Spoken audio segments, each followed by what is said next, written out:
So we've talked about exponential growth, and now we're going to talk about exponential decay.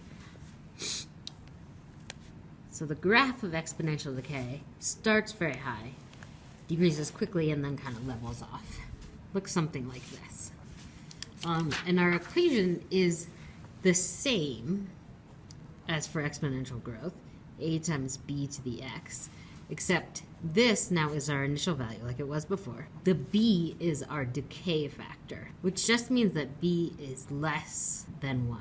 That's what's going to make it decay. So let's look at an example of just a regular old function. So if I've got something like y equals 2 times 0.5 to the x. All right, let's just look at what this table might look like. So here we've got 2 times 0.5 to the 0, so 2 times 1, which is 2. Here we've got 2 times 0.5 to the first, which is 1. And then we've got 2 times 0.5 squared, which is 2 times 0.25. That's 1/2. And then this is going to be 1/4, 1/8. Okay, so you can see that we start off here at 2 and it quickly decreases. We're going to graph that. So it has this shape. 2 is our initial value and 0.5 is our decay factor. So very much like the exponential growth that we did in class together. Let's go ahead and do an example here. All right, so this time we've got a population that is going to be decreasing. So the population of this city is 45,000 people. But suppose it's decreasing 2% each year. Let's go ahead and write the equation there.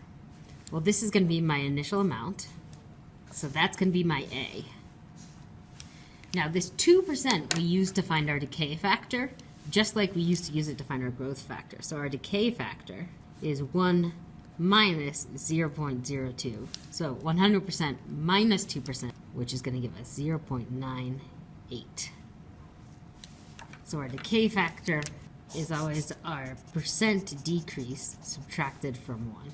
Okay, so now we can write our equation. Remember, our equation looks like y equals a times b to the x. So in this case, we're going to have y equals 45,000 times 0.98 to the x power. Now suppose we wanted to know what the population will be in 15 years. Well, x is standing for our number of years and y is standing for our population, so we can just plug this in. And we'll review how to do that on the calculator. So I'm going to first do my power, so 0.98. And then this caret, so raised to the 15th power. Then I'm going to multiply that times 45,000. And I get about 33,236.